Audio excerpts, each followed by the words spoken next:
제가 아는 목사님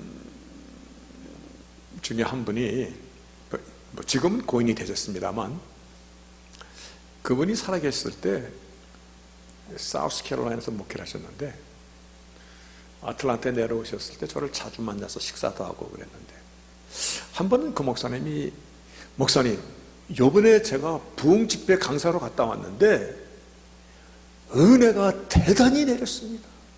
시샘말로 사람들이 뒤집어지고 통에 잡아가는 회개가 막 불같이 일어났습니다. 정말 익사이팅합니다. 부흥회 갔다 오고 나셔서 그렇게 얘기하시는 겁니다. 당연히 그냥 할렐루야 아멘. 그런데 제가 목사니까 궁금하잖아요. 무슨 메시지를 전하셨습니까?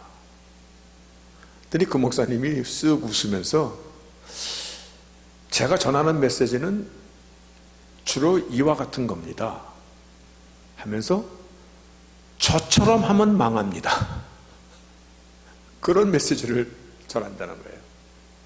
망하고 싶으면 저처럼 하십시오. 근데요, 한번 잘 생각해 보세요. 저처럼 하면 망합니다, 그 메시지는 역설적으로 망하지 마십시오 그 얘기거든요. 왜 망하려 드십니까? 왜 하나님의 백성인데 왜 하나님의 백성이 망하려 듭니까? 하나님께서 이미 너희는 머리가 될지언정 꼬리가 되지 않는다고 말씀하셨고, 하나님께서 이미 우리에게 내가 받는 모든 땅은 너희가 될 것이며 너희는 꼬주은정 꾸임을 받지 않는다고 말씀하셨는데 왜 망하려 드십니까? 라는 역설적인 제목이었다라고, 그렇죠? 그와 같은 설교였다고 생각이 됩니다. 근데 인생을 살면서 망하고 싶은 사람이 어디 있어요? 그렇지 않습니까? 살다 보니 그렇게 되는 거지. 열심히 했는데도 안 되는 거지. 인생을 살면서 망하려고 작정한 사람이 어디 있겠습니까? 예를 들어서 자식 농사 망쳤어 하는 얘기 참 많이 듣습니다. 자식 농사 망치고 싶은 사람 어디 있습니까? 마음대로 안 되는 게 인생사인데 충분히 이해가 됩니다. 그렇지만 오늘 하나님께서, 우리를 주관하시는 그 하나님께서 우리를 이 땅에 보내실 때에 망하게 하려고 보낸 백성 아니잖아요. 우리는 스페셜 디자인드 된 피조물이에요. 이게 무슨 의미냐면, 마치 이렇게 붕어빵 찍어내듯이 똑같이 막 찍어낸 사람이 아니라, 하나님께서 만세전에 이미 우리를 아시고 택하시고 우리에게 하나님께서 사명을 주시고 이미 하나님의 백성으로 복의 근원 되시는 하나님께서 우리에게 놀라운 possibility와 blessing을 이미 허락하고 보내준 특별한 존재거든요. 오늘 인간의 힘으로는 어찌할 수 없는 사건들이 살다 보면 많습니다. 충분히 이해합니다. 하지만 우리가 하나님의 백성이기 때문에 하나님께서 우리를 이 땅에 보내실 때 계획하신 그 특별한 그 은혜 속에서 오늘 말씀을 다시 한번 살펴보면서 우리의 인생을 아름답게 복되게 빚어가는 저희들이 되고자 합니다. 그래서 오늘 말씀이 망하지 마시라니까요. 이게요, 망하지 마십시오 라는 것보다 망하지 마시라니까요 라는 것이, 이게 어떻게 생각해 보니까 여러 가지 의미가 있더라고요. 망하지 마시기를 주의 이름으로 축복합니다. 오늘 본문은 아이성이라는 이 성에서 대참패를 한 것입니다. 이 역사적인 이것을 알아야, 이게 지금 무슨 메시지를 하나님께서 우리에게 강력하게 주시는구나를 알 수가 있는데, 요 아이성의 전투가 있기 바로 전에 여리고성의 전투를 치렀습니다. 여리고성은 요단강을 건너고 가나안 땅에 입문하는 첫 번째 큰 장벽입니다.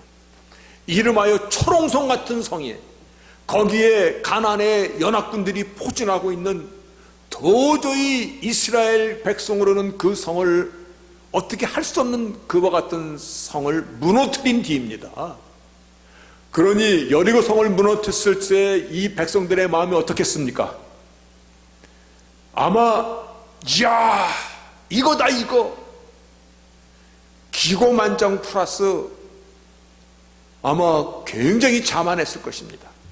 그 자만했던 그것을 느낄 수 있는 것이 오늘 말씀 가운데 숨겨져 있습니다. 본문 3, 4, 5절을 보니까요 알 수 있더라고요. 정탐꾼이 돌아와서 여호와께 그 아이성을 보고를 하는데, 백성들 다 올라갈 필요 없습니다. 그저 우리 가운데 몇 명만 올라가서 저 아이성을 아예 다 진멸시키고 백성들 수고롭게 하지 맙시다 라고 그렇게 얘기합니다. 그런데 그런 줄 알고 갔다가 그 아이성에서 정문 앞에서 싸워보지도 못하고 36명이 죽임을 당하고, 36명만 죽임당한 것이 아니라 거기서 도망을 치는데 스바림까지 내려오고 비탈길에서, 즉 계곡에서 저들이 공격해오므로 거기서 또 수도 없이 무참히 살육을 당했다는 것입니다. 다시 말하여 3,000명이 올라갔다가 몰살을 당할 뻔한 사건을 기록하고 있는 것입니다. 이들의 마음이 어떻겠었어요? 아니 그 여리고 성은 그렇게 멋있게 이겼는데, 피 한 방울 안 흘리고 다 이겨버렸는데, 그런데 여리고성과 아이성을 비교할 때 여리고성은 초롱성이라면 이 아이성은 초가식 같은 성이야. 비교를 한다면 게임이 안 되는 그 전투에서는 완전 대패를 한 거야. 전쟁은요 사기가 있어야 되는 겁니다. 그런데 이 백성들의 마음이 물처럼 녹아내렸다는 것은 완전히 절망됐다는 얘기입니다. 이 사실 앞에서 여호수아도 하나님 앞에 회개하며 눈물 부실 때 하나님이여 슬픕니다. 이 백성을 끌고 요단강을 넘어올 때까지 정말 우리가 일했었는데 어찌하면 좋습니까? 어찌하시렵니까? 차라리 요단강을 건너지 말고 요단 동편 모압 땅에 있을 때 그냥 거기서 진치고 살았으면 좋을 뻔했는데 왜 요단강을 건너가지고 이 절망을 맛봐야 되는 것입니까? 라고 간절히 기도하는 대목이 오늘 본문에 나옵니다. 오늘 이 사건을 통해서 하나님께서 우리에게 주시는 강력한 메시지가 없겠습니까? 그렇죠? 오늘 이 사건을 통해서, 이 사건은 단순히 아이성의 패배가 아니라 무엇 때문에 여리고성에서는 이와 같은 대승을 거뒀는데 왜 아이성에서는 이렇게 대참패를 겪고 절망과 낙담 가운데 몸부림쳤어야 됐는가? 오늘 이 사건을 통해서 나그네 인생을 살아가는 우리에게, 오늘 우리의 본향을 향하여 가는 우리 순례자의 인생 산 저희들에게 하나님께서 강력한 메시지를 우리에게 선포하고 있음을 오늘 우리가 붙잡고자 하는 것입니다. 자, 그러면 무엇이 여리고성을 승리하게 했습니까? 그들이 군사력이 뛰어났습니까? 그들이 뭐 특별한 게 있었습니까? 그저 애굽에 있을 때는 노예살이하던 자들이고 광야 40년 동안 시달리고 그랬던 이들이 무슨 힘이 있었겠습니까? 그런데 여리고성을 무너뜨린 비결은, 그 전략은 딱 한 가지가 여호수아 6장에 기록되어 있습니다. 여호수아 6장 3, 4절이요. 예, 여기 나오네요. 그들이 여리고성 앞에서 한 일은 아무것도 없어. 단순히 7 제사장이 7 양각나팔을 불고 제 7일째 되는 날 그 성을 7바퀴 돌고 백성들은 그저 그 뒤를 따라가다가 와 하고 함성 지른 것밖에 없는데 여리고성이 무너진 것이야. 성이 큰 돌들이 무너질 때 그 돌들이 어디로 떨어졌을까? 이스라엘 진영으로 그 성벽이 무너졌을까? 아니면 성탑에서 이렇게 망보던 군인들 앞으로 성벽이 무너졌을까? 그건 뻔한 것이에요. 성벽이 와, 이 와 소리에 그 철옹성 같은 성벽들이 가나안의 연합군들을 터쳐가지고 그들을 완전히 진멸시킨 것이에요. 여기서 우리는 키워드를 충분히 생각할 수 있습니다. 왜 일곱 제사장이, 왜 일곱 양각나팔을, 왜 7일째 되는 날, 왜 성을 7바퀴 돌았을까? 칠수에 있는 숫자의 비밀을 오늘 우리를 통해서 무엇입니까? 아마 그들 중에는 이런 사람들이 많았을 것입니다. 지금 우리가 이 성만 돈다고 이 성이 해결이 됩니까? 우리도 뭔가 전략을 짜고 군사를 편집하고 뭔가 무기를 갈고 닦아야지 이 여리고 성에 건드릴까 말까 할 텐데 지금 뭐 하는 겁니까? 그런데 성을 첫날에도 한 바퀴 돌고 그 다음날도 또 한 바퀴 돌고 6일 동안 그냥 돌기만 하는 거야. 6일 동안 돌기만 하는 거야. 그 중에서 이런 사람 안 나왔겠습니까? 돌아버리겠네. 돌아버리게 안 나오고 불평하고 불만하고 막 따지는 사람도 나왔을 겁니다. 그런데 하나님께서 여리고 성을 무너뜨린 오직 한 가지 길은 하나님의 말씀 앞에 철저히 일곱수 순종하고 순복하고 나를 주서 복종하고 끝내 지켰더니 여리고 성이 무너졌더라. 그겁니다. 그죠? 그러면 여리고 성에 비교하면은 코딱지 많은 성에서는 왜 이렇게 깨졌습니까? 순종하지 않았다는 것입니다. 이 않았다는 것을 얘기하는 그 본문의 말씀에 11절에 그 말씀이 나옵니다. 11절에 이스라엘이 범죄하여 그들이 나에게 sinned 범죄하였다. 그들이 transgression 나의 언약을 허물었도다. 그들이 죄를 범하였도다. 죄, 그게 불순종이죠. 불순종의 기원은 죄의 기원입니다. 죄를 범하였도다.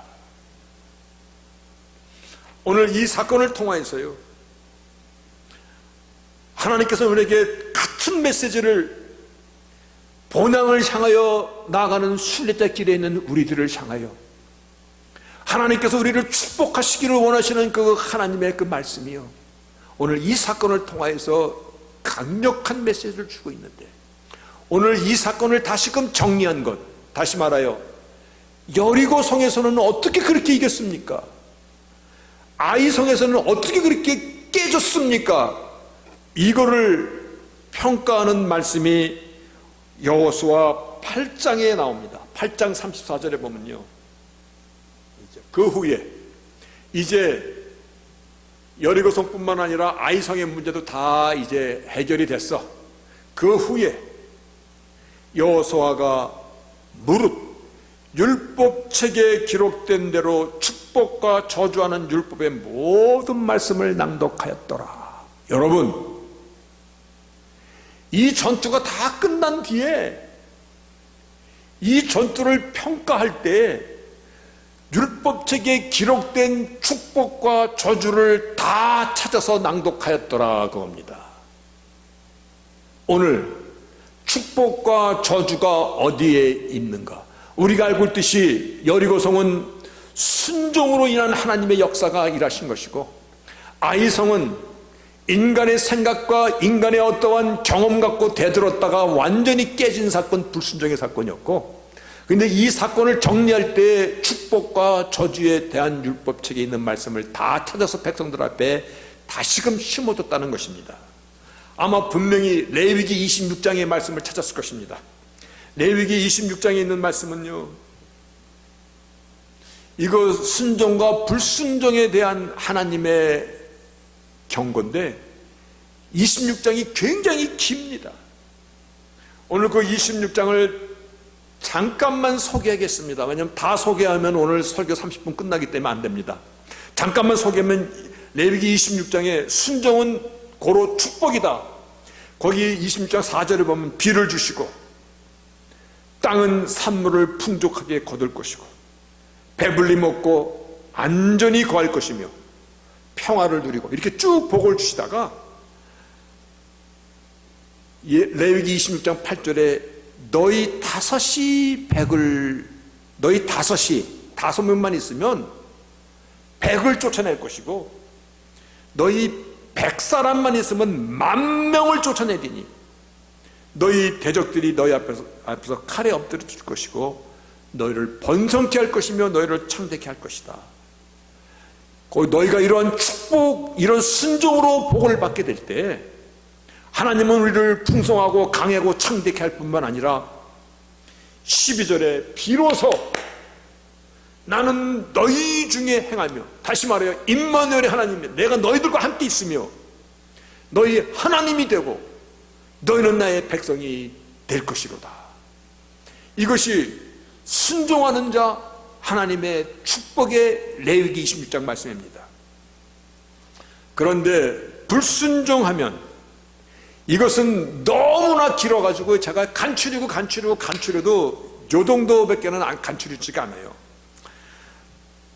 레위기 26장 16, 17절에부터 쭉 이어지는 말씀을 좀 간추리면 이와 같은 겁니다. 내가 이같이 너에게 행하리니 곧 내가 너에게 놀라운 재앙과 폐병과 열병으로 눈이 어둡고 생명이 쇠약하게 될 것이며 너희의 파종은 너희가 아무리 씨를 뿌려도 너희 대적이 그것을 다 먹을 것이며 내가 너희를 치리니 너희가 너희 대적에게 패할 것이며 너희를 미워하는 자가 너희를 다스릴 것이며 너희를 쫓는 자가 없어도 도망하리라. 너희를 쫓는 자가 없어도 도망가. 늘 불안하고 늘 두렵고 늘 공포 가운데 너희는 살게 되리라. 이것이 그냥 16, 17절 간단한 이 두 줄만 소개한 것이야. 뒤에 있는 말씀들을 좀 간추려 보니까 이와 같은 내용이야.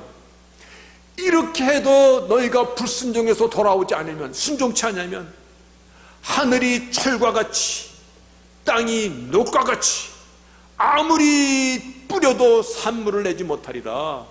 하늘과 땅이 완전히 황폐하게 되리라. 그래도 순종하지 않으면 너희 자녀들이 해를 입을 것이로다. 여러분, 이거 좀 누구의 말씀이냐면요, 이웃사람이 나를 그렇게 저주하는 얘기가 아니라, 내 원수가 그렇게 얘기하는 것이 아니라 전능하신 하나님, 나를 값주고 사신 그 여호와 하나님께서 이와 같이 경고하시는 거예요. 이 말씀을 절대로 소리 들으면 안 되는 것입니다. 그래도 순종치 않으면 너는 너희 대적에게 목숨을 잃을 것이며, 그래도 돌아오지 않으면 내가 진노로 너에게 대항하며 너희 죄를 인하여 7배나 강하게 하리라. 7이라는 것은요, 아주 저주의 끝판왕으로 너희를 치리라. 29절의 말씀 한번 보세요. 여러분, 29절의 말씀인데 눈 뜨고 크게 보세요. 너희가 아들의 고기를 먹을 것이요 딸의 고기를 먹을 것이라. 여러분, 무슨 얘기입니까? 얼마나 굶주렸으면, 굶주려서 완전히 돌아버렸어. 세상 말로 눈에 뵈는 것이 없어, 더 이상. 그래서 어미가 자기 아들과 딸의 자식을 삶아먹는다. 이 사건이 성경에 나오는 사건입니다. 그렇게 될 것이요, 내가 너를 싫어함이로다. 어쩌면 이 백성이 이렇게 완악한 거. 이 백성은, 이 사건은, 이 레위기 26장이요, 오늘 조금 전에 말씀드렸던 이 사건이 다 끝난 뒤에, 즉 여리고성과 아이성의 전투가 다 끝난 뒤에 여호수아가 백성들을 보아놓고 축복과 저주에 대한 율법의 책을 다 읽어 낭독하더라의 첫 번째 낭독한 부분이었을 것입니다. 바로 이 내용이었을 것입니다.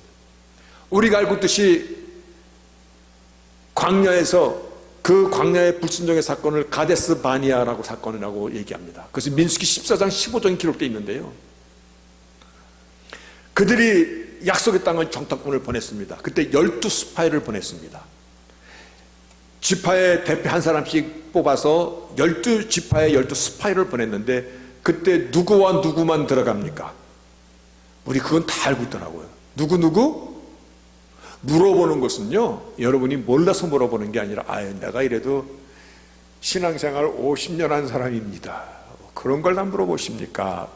몰라서 물어보는 것이 아니라 저와 같이 좀 집중 좀 하셔서 물어보는 것입니다. 누구와 누구만 들어갑니까?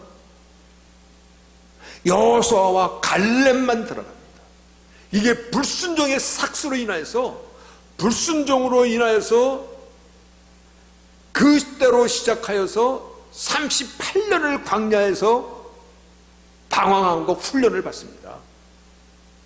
광야 1세대, 애굽을 탈출한 1세대, 즉 20세에서 60세에 있는 성인 남자는 아무도 못 들어갑니다. 광야 2세대, 어린아이와 젖먹이로 나왔던 자들과 광야에서 태어난 자들만이 약속의 땅에 들어갑니다. 하나님의 법이 얼마나 엄히했냐면 모세도 약속의 땅에 들어가지 못합니다. 그렇죠? 모세도 못 들어갑니다. 약속의 땅을 바라보고 죽습니다. 오직 여호수아와 갈렙만 들어간 사건이, 불순종의 사건이 또 있었습니다. 분명히 그 내용도 여호수아가 백성들 앞에 낭독했을 것입니다. 그리고 이 전쟁이 다 끝나고 나서 분명히 신명기 28장은요 요단강 동편에 아마 오늘의 사건 한두 달 전쯤에, 한 달 정도 전쯤에 모세가 간곡하게 부탁했던 사건일 것입니다. 신명기 28장에 순종의 축복과 불순종의 저주를 참으로 길게 설명해 주고 있어요. 이것도 다 읽으면 오늘 설교 끝나기 때문에 안 되기 때문에 간추리면요 앞부분만 조금 그냥 맘만 비워드리겠습니다. 혹시 어떤 내용이 있나 궁금하신 분은 신명기 28장 집에 가서 읽어보시고, 더 궁금하신 분은 레위기 26장 집에 가서 읽어보시기 바랍니다. 제가 지금 읽어드릴 내용은 신명기 몇 장? 28장. 자, 내 하나님 여호와의 말씀을 순종하면 이 모든 복이 내게 임하여 너에게 미치리라. 너의 삶의 현실로 되리라. 성읍에서도 복을 받고 들에서도 복을 받을 것이며 내 몸의 소생과 토지의 소산과 내 짐승의 새끼와 내 우양의 새끼가 복을 받을 것이며, 내 우양과 내 짐승의 새끼는 재산 목록입니다. 경제적인 축복이죠. 내 광주리와 떡반죽 그릇이 복을 받을 것이며 내가 들어와도 복을 받고 나가도 복을 받고, 혹시 내 주위에 대적들이 달려들면 그들이 한 길로 왔다 7길로 도망갈 것이며, 너가 하는 모든 행사에 하나님께서 복을 내리시리로다. 할렐루야, 아멘입니다. 그런데 불순종으로 하나님의 저주를 받으면 이것은 복의 내용보다 4배나 더 길게 설명하고 있습니다. 왜냐하면요, 우리가 어떤 자들이에요? 우리가 이 만만치 않은 자들입니다. 그래서 오늘 말씀의 제목도 망하지 말라니까요. 예, 저주의 내용이 축복의 내용보다 4배나 길게 나오는데, 하나님께서 내가 만약 여호와의 말씀을 순종치 않으면 모든 저주가 너에게 임하는데, 성읍에서도 저주를 받고 들에서도 저주를 받고 내 강줄의 떡반죽들이 저주를 받고 내 토지의 소생과 모든 것이 저주를 받고 들어와도 저주를 받고 나가도 저주를 받고, 정말 괴롭습니다. 그런데 이 저주의 내용 속에는요, 신명기 28장 30절에 보니까 이런 내용이 있더라고요. 제가 한번 읽겠습니다. 내가 여자와 약혼하였으나 다른 사람이 그와 같이 잘 것이다. 너는 내 마누라도 빼앗길 것이고 너의 신부도 빼앗길 것이고 내 자녀들을 다른 타민족에게 빼앗겨서 내가 할 수 있는 것은 가슴을 치고 한탄한 일밖에 없을 것이로다. 하나님께서 어째서 이 불순종에 대해서 이토록 강력하게 경고하시는 것입니까? 어찌어찌 이런 일이 일어날 수 있는 것입니까? 불순종은요, 단순한 불순종이 아닙니다. 죄의 기원이 불순종입니다. 우리는 창세기로 가면요, 아담과 이브가 처음 죄짓는 장면이 나옵니다. 그때 사단이 동산 중앙의 과일을 먹으면 너희가 하나님같이 되리라. 다시 말하여 불순종의 죄는 하나님과 경계선을 넘어뜨리는 것입니다. 하나님같이 되리라. 불순종의 죄는요, 창조주와 창조물의 경계선을 무너뜨리는 것입니다.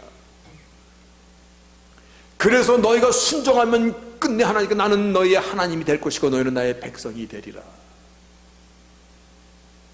불순종은 간단한 죄가 아닙니다. 이거는 정말 하나님께서 하나님을 무시하고 하나님의 선을 넘어가는 바벨탑을 쌓는 것도 같은 것입니다. 하나님은 창조주 하나님이시고 인간은 피조물의 이 관계를 인간이 잊으면 안 된다. 그 경계는 오직 순종함으로 그 경계가 지켜지는 것인데, 그 경계가 지켜져야만이 하나님 우리와 함께 행하시고 하나님 우리의 하나님이 되시고 우리는 하나님의 백성이 되는 것인데, 이것이 죄의 기인인 것입니다. 그래서 로마서 5장에서 이와 같이 얘기하고 있습니다. 한 사람의 범죄를 인하여, 즉 아담의 범죄를 인하여 사망이 우리에게 왔는데, 그런데 한 사람 예수 그리스도를 말미암아 생명 안에서 왕노릇하도다. 한 사람의 순종치 아니함으로 많은 사람이 죄인 된 것 같이 한 사람의 순종하심으로 많은 사람이 의인이 되리라. 순종과 불순종은 이와 같은 것입니다. 하나님의 경계를 무너뜨리는 것입니다. 단순히 죄졌다, 단순히 뭐했다, 이거를 넘어서는 정말 하나님께서 경계하시는 선인 것입니다. 그래서 불순종과 순종에 대해서, 특히 불순종에 대해서 하나님께서 이렇게 길게 설명과 자세히 경고의 경고를, 불순종하면 내가 네 아들과 딸의 살을 먹을 것이고 하나님의 내가 싫어서 버림받았고 네 여자도 다른 사람이 취하리라. 하나님의 하실 수 있는 모든 저주의 것을 다 이것을 선포하신 것입니다. 여러분, 선포라는 것은 다시 말하여 주소 담을 수 있는 것입니까? 못 주소 담는 것입니다.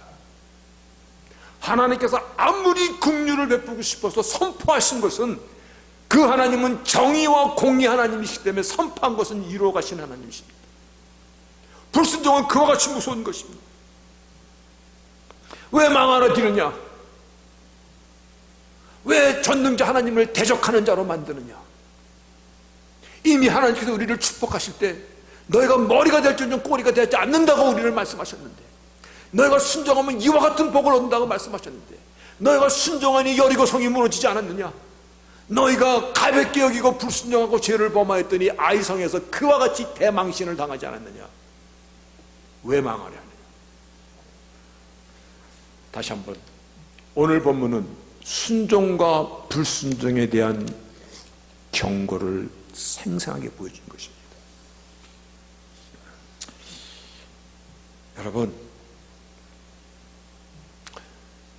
그 목사님이 부흥회 다녀와서 저처럼 하면 망합니다 라는 메시지를 정했더니 사람들이 그렇게 은혜를 받습니다. 분명히 망하지 말라라는 메시지를 강하게 정했을 것입니다. 망하지 마십시오. 그렇죠? 작정하고 망하는 사람이 누가 있겠습니까? 그런데 작정하고 망하는 사람이 어떤 사람이냐면, 말씀을 들어도 그 말씀을 받지를 않는 사람들이야. 어쩔 수가 없어. 망하지 마시려니까요. 그래서 그 말씀이야. 끝내 자기 뜻대로 가는 사람들이 그래도 많어. 만만치가 않아.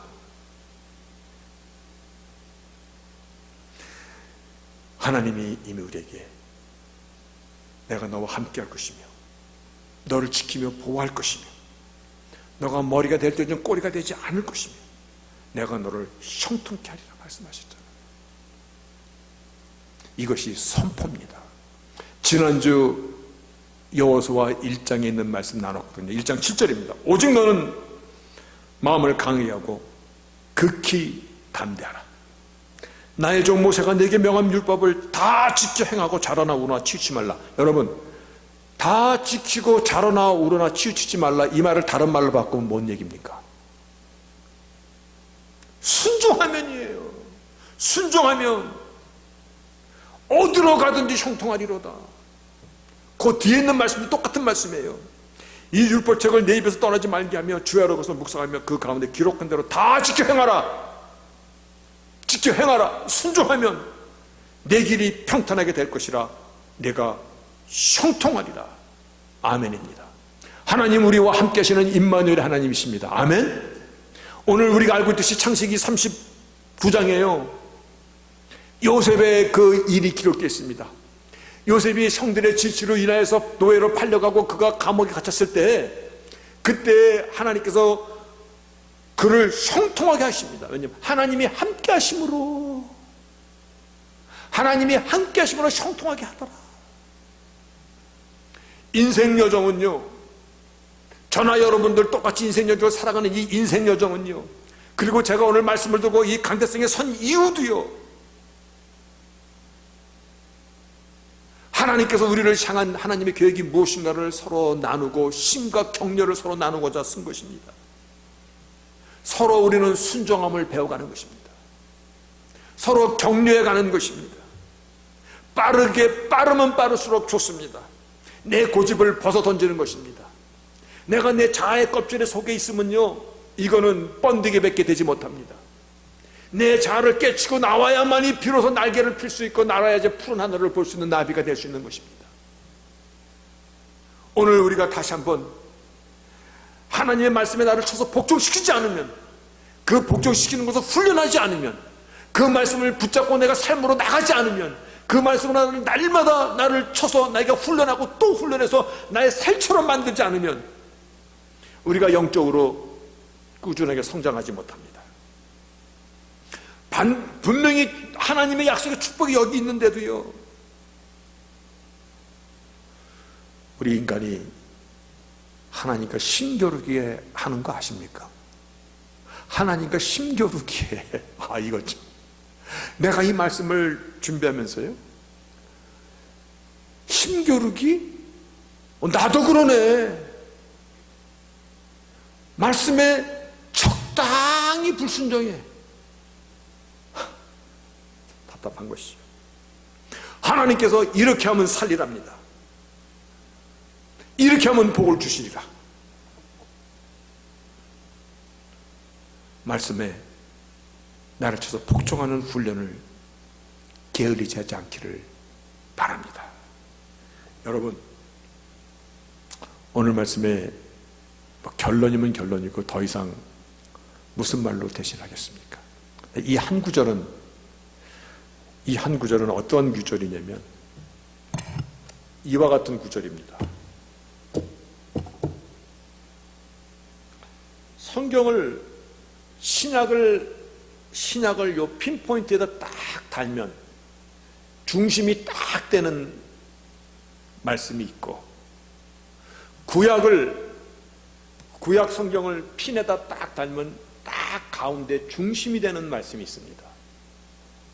신약부터 가르쳐 드릴게요. 이거는 제가 그냥 지어낸 말입니다. 꼭 그렇다는 얘기가 아니라, 신약은 어떤 말이 핀포인트냐면 요한복음 3장 16절입니다. 하나님이 세상을 이처럼 사랑하사 그의 독생자를 주셨으니 누구든지 믿는 자는 멸망치 않고 영생을 얻으리라. 이 말씀이 신약 성경의 핀포인트라고 저는 생각합니다. 그럼 구약 성경은 뭘까? 구약 성경은 사무엘상 15장에 나오는 이 말씀입니다. 순종이 제사보다 낫고 듣는 것이 수양의 기름보다 나으니, 여기 듣는 것이라는 것은 무슨 얘기인지 아세요? 순종이 제사보다 낫고 듣는 것이라고 표현한 것은 listen to, 이것도 순종의 의미입니다. 그래서 순종이 제사보다 낫고 순종이 수양의 기름보다 나으니, 거역하는 것, 이거는 불순종이죠. 거역하는 것은 사술의 죄와 같고, 완고한 것을 다른 말로 표현하면 뭐예요? 이쯤 되면 눈치채야지. 완고한 것도, 이것도 불순종이에요. 이게 내가 얼마나 완고한 줄 아세요? 그래서 누에 이 번데기 얘기도 하고 나비도 얘기한 것입니다. 내가 얼마나 완고한지. 우상에게 절하는 죄와 같다. 여러분, 우리가 사람에게 잘 보고자 하는 건 아닙니다. 하나님 앞에 가까이 나가는 것입니다. 하나님의 축복에 우리 말씀을 귀를 기울이는 것입니다. 그 말씀을 나의 삶으로 붙잡고 살아가는 것입니다. 순종인 것입니다. 망하지 마십시오. 망하지 마십시오. 반드시 하나님의 축복을 누리시기를 주 이름으로 다시 한번 축원드립니다. 아멘.